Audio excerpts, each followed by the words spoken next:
नमस्कार दोस्तों, आज का जो टॉपिक है वो है बट्टा। देखिए दोस्तों, बट्टा की यदि आपको जानकारी चाहिए तो सबसे पहले लाभ और हानि की सामान्य जानकारी होना आपको बहुत ज़रूरी है।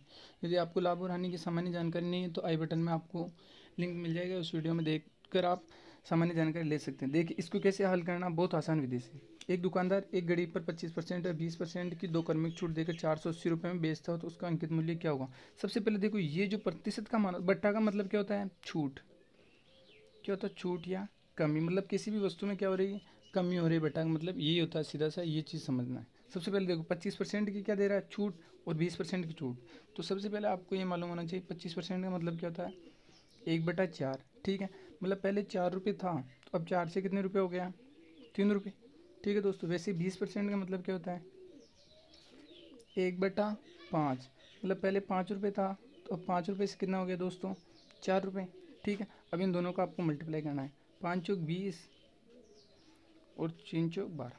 यदि पहले वाला यदि अंकित मूल्य दे रखा तो इसका मान रखना, और बट्टा देने के बाद मूल्य हो जाता है तो इसका मान रखना। अब यहाँ पर क्या दे रखा है, क्रमिक छूट देकर 480 रुपये में बेचता है, मतलब इसका मान दे रखा है। किसका मान है, 12 का मान कितना दे रखा है दोस्तों, 480। तो आपको एक का मान निकालना, तो 480/12, 12 का भाग देंगे दोस्तों, कितना आ गया, 40। अब आपको किसका मान निकालना है, 20 का, तो 40 को किससे इंटू करेंगे, 20 से। ये आ गया 800 रुपये। इसका अंकित मूल्य कितना आ गया दोस्तों, 800 रुपये। यदि आपसे ऐसे पूछ ले कि 800 रुपये अंकित मूल्य तथा 25% और 20% जो छूट देकर बेचता तो कितने रुपये में बेचेगा, तो वो मूल्य कितना आ जाएगा दोस्तों, 480 रुपये में। ऐसे भी हो सकते हैं। ऐसा क्वेश्चन बहुत मोस्ट है, ऐसा कंफ्यूज नहीं होना। ऐसा नहीं सोचना है कि दोनों में अंतर कुछ नहीं होगा, क्योंकि दोनों को जोड़ने पर 50% आएगा, लेकिन ऐसा नहीं है। जब अलग अलग बट्टा दे रहा है तो उसमें अपने को हमेशा नुकसान होगा, और एक साथ बट्टा दे रहा है तो उसमें हमेशा अपने को फ़ायदा होगा। ठीक है दोस्तों, अब देखो, एक पर मान लो 50% और होता है तो सबसे अच्छा बट्टा कौन सा होता है, ये। फिर कौन सा होता है, ये। और फिर कौन सा होता है, ये, अपने लिए। और दुकानदार के लिए सबसे अच्छा बट्टा कौन सा होता है, ये, फिर ये, और फिर उल्टा होता है दोस्तों, ध्यान रखना। इनको देखो, इनका अंतर कैसे निकालना, बहुत आसान है। सबसे पहले मान लो 100 रुपये था, कितने रुपये था, 100 रुपये। अब 100 रुपये पे कितने परसेंट की छूट मिली, 30%। 30% की छूट मिली तो 100 से ये कितना हो गया दोस्तों, 70 रुपये। अब 70 रुपये फिर कितने की छूट मिल रही, 20% की, मतलब 70 का क्या निकालना आपको, 20%। तो 70 इंटू 20/100, 2 जीरो मतलब 14। 14 की और क्या कमी होगी, अब 70 में से 14 फिर घटाएंगे तो कितने आ जाएंगे दोस्तों, 56। दो छूट मिलने के बाद कितना आ गया दोस्तों, 56। वैसे ये देखो, पहले 100 मान लिया, 100 पे कितनी छूट मिल रही है, 20%। तो ये कितना हो गया दोस्तों, 80। फिर 80 पे कितनी मिल रही है, 20%। तो 8 दूनी 16 कम हो जाएगा तो कितना होगा दोस्तों, 16 जब घटाएंगे इसमें से तो 64। फिर 64 पे कितनी मिल रही है, 10%। मतलब 64 का 10% निकालेंगे तो कितना आएगा, 6.4। अब 64 में से 6.4 घटाएंगे तो कितना आएगा दोस्तों, 57.6। कितना आएगा दोस्तों, 57.6। अब इन दोनों का अंतर कितना है, देखो, 56 और 57.6, मतलब इनका अंतर आ जाएगा 1.6%। ठीक है दोस्तों, अगला क्वेश्चन देखो। एक व्यापारी अपनी चीज़ों को क्रय मूल्य से 20% अधिक अंकित करता है तथा वह अपने ग्राहकों को अंकित मूल्य पर भी 10% छूट दिया। देखो, इसमें क्या चीज़ होती है, सबसे पहले ध्यान रखना, क्रय मूल्य, फिर आता है विक्रय मूल्य, फिर आती है छूट, और फिर आती है दोस्तों अंकित मूल्य। एक चीज़ हमेशा ध्यान रखना, जब भी अंकित मूल्य पर कोई छूट मिलेगी तो उससे कौन सा मूल्य आएगा, विक्रय मूल्य आएगा। और जब भी क्रय मूल्य पे यदि लाभ या हानि होगी ना, तो उससे हमेशा कौन सा मूल्य आएगा दोस्तों, उससे आएगा आपको विक्रय मूल्य।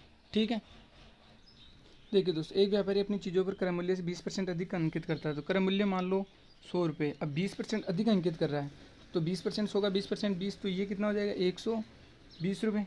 ठीक है दोस्तों, अब क्या करना है, देखो, 20% अधिक अंकित करता था तब अपने ग्राहकों को अंकित मूल्य पर 10% की छूट दे रहा है। मतलब 120 का आपको 10% निकालना है, 120 इंटू 10/100, तो 2 जीरो से 2 जीरो कट गए, कितना आ गया दोस्तों, 12। मतलब 12 की क्या दे रहा है, इस पर छूट दे रहा है, कितने, 10% छूट देने। अब छूट देने के बाद कौन सा मूल्य आएगा, विक्रय मूल्य। तो विक्रय मूल्य कितना हो जाएगा दोस्तों, 108। अब विक्रय मूल्य कितना था, 100, और विक्रय मूल्य कितना है, 108। तो लाभ होगा, यानी लाभ ही होगा दोस्तों। कितना परसेंट लाभ हो रहा है, 8% का लाभ हो रहा है। इस क्वेश्चन को देखो, बहुत ईजी है।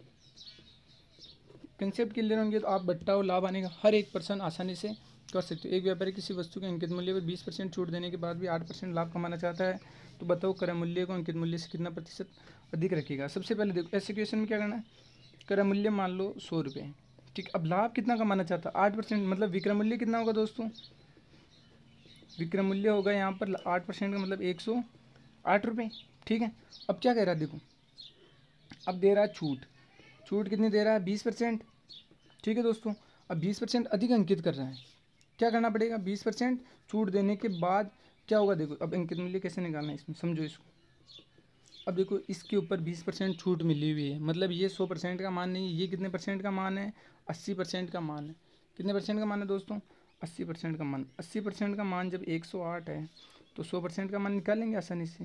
108/80 इंटू 100, एक जीरो से एक जीरो कट जाएगा, 4 और ये आ जाएंगे 5, 4 दूनी 8, 4 7 28, 4 5 35 के 5 हासिल के 2, 10 और 2 13। अंकित मूल्य कितना आ जाएगा दोस्तों? 135 रुपये।